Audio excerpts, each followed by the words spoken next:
Hello, hello, it's Echo. Welcome to another rousing game of talking about things that are none of my business. The musical.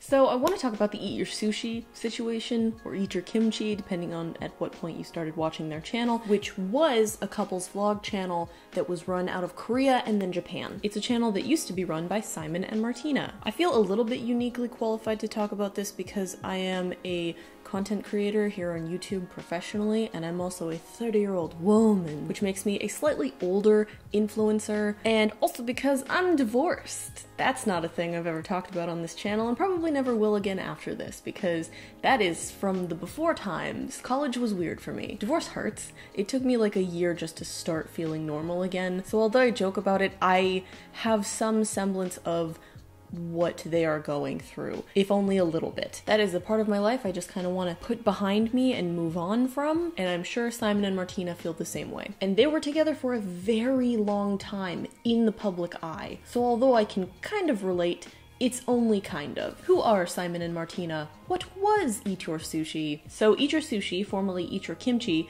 used to be a couples vlog channel. A Canadian couple who moved to Korea to teach English and then moved to Japan. If I'm right, their channel actually started as a way to help them teach their students and then slowly evolved into a full-time business. Their relationship dynamic always struck me as kind of confrontational. They would have a lot of these challenges where one of them would win something and the other would lose, and it would always be something inconsequential like a cupcake or a limited edition donut or getting to choose the loser's ice cream flavor. It was never anything major. And although that does make for really good entertainment, it always felt kind of weird to me. I thought it was nice that they had this very interesting relationship dynamic because even though I recognized that it wouldn't really work for me, I thought it was nice that it worked for them. If I ever did a challenge video with my current partner Joe Cat and I won and got to pick his ice cream flavor, I would only want to get him something he likes. I could never intentionally make him suffer because I could never find joy in that. If I got him something that he didn't like and had to watch him eat it,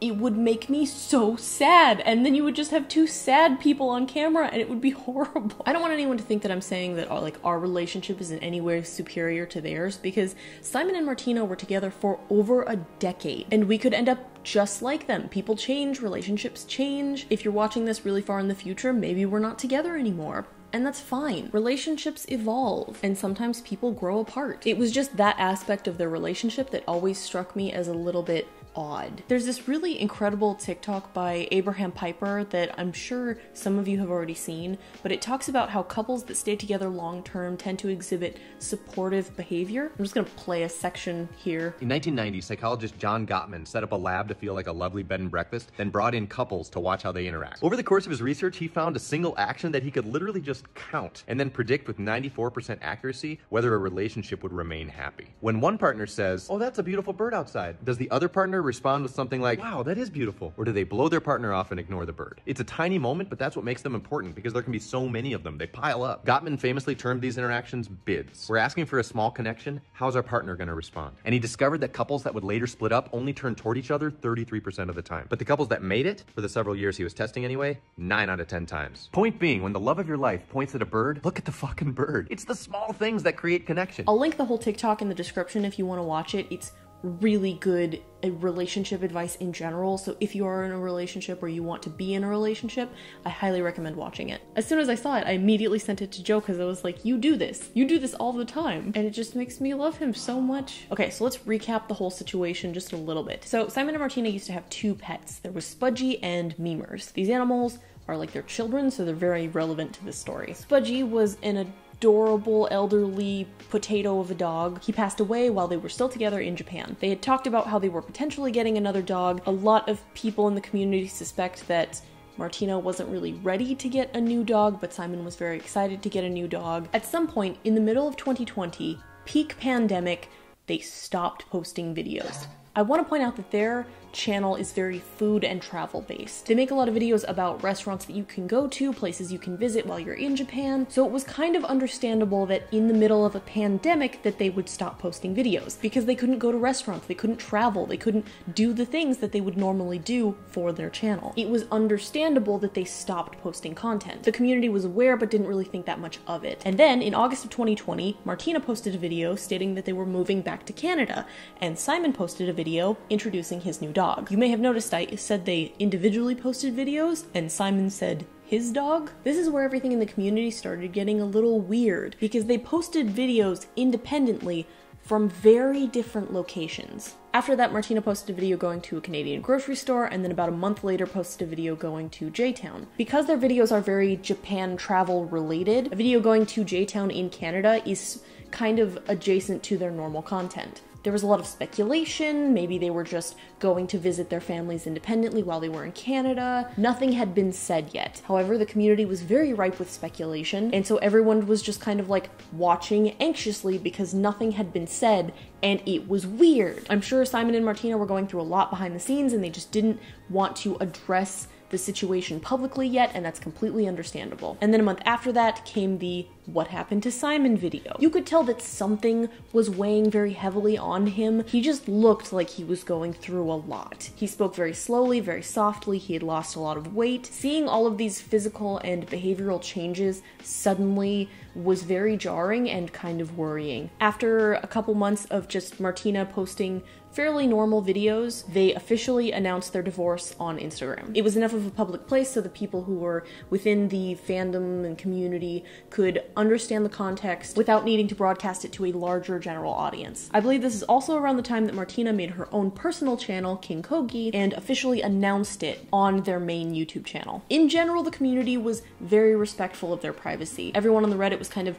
explaining to the community what was happening, keeping everyone up to date, and just kind of letting them be. However, the community was also watching them with a microscope. It was at about this point that Martina posted some comments on videos about like a narcissistic personality disorder, surviving abuse. She probably shouldn't have done that because she kind of broke the seal of putting all of this stuff in the public. And I fully understand why it happened, because divorce is hard. Divorce is really painful. It's really difficult to not tell people what happened behind the scenes. It's like suffering in silence, and that's hard. But also, the community was watching them with a microscope, so of course people were going to find these comments. The community was given a crumb of the tiniest bit of context, and they ran with it.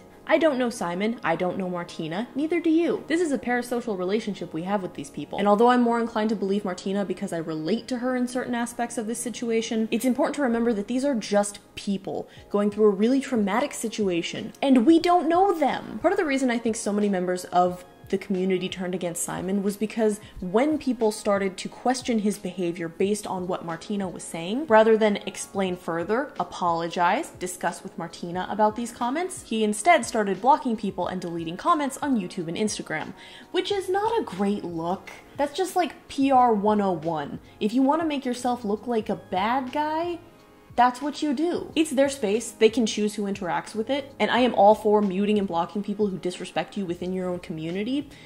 It's just really not a good look. That was the moment where I realized that Martina was probably the one handling most of the bigger social interactions within their community and PR for their channels. And then Simon went to Hawaii mid-pandemic. I think it was something that he didn't want people to know about, so he didn't like announce it or vlog it or anything. But again, not a great look. Ooh, I don't know if I want to say this part. From personal experience, I wouldn't be surprised if this was a tactic to burn through some of their money before their assets were divided, but take that with a boulder of salt. Regard that as completely untrue. I just wouldn't be surprised. But again, going to Hawaii in the middle of a pandemic, just a bad look. And I think a part of him probably knew that because he didn't vlog it, he didn't share it, he didn't tell the public about it. So it kind of feels like he knew he shouldn't have done it.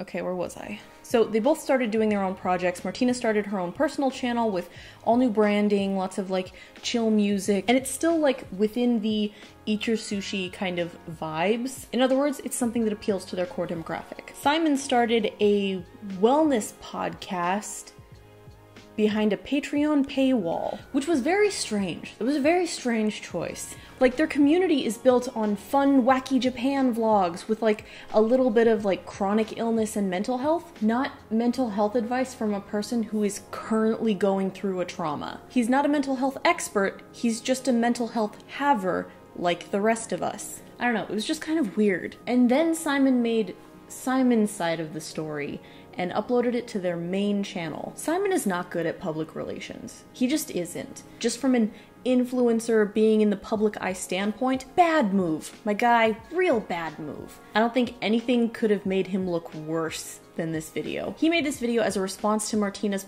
public comments, which once again, she probably shouldn't have made. To be fair, the community was watching them with a microscope, so of course, the community was going to find them, but she wasn't standing up on their main platform and airing their dirty laundry the way that this video did. The thing that makes me the most upset in this video that he made is that there's a point where he misquotes information from the CDC about cats getting COVID. During this period, their cat memers was going back and forth between households, and Martina had concerns about their cat getting COVID. CDC says that there is no evidence of cats getting coronavirus? That's not what the CDC says. And the screenshot that he shows is not relevant to that argument. The screenshot that he shows at this point in the video is talking about people getting COVID from animals, not animals getting COVID, which the CDC has said does happen. Cats can get COVID. He is either misquoting or misunderstanding the information, and misinformation aside, it just felt really dismissive of her very understandable concerns. Not to mention the fact that COVID itself could potentially have way bigger consequences for Martina than Simon, because Martina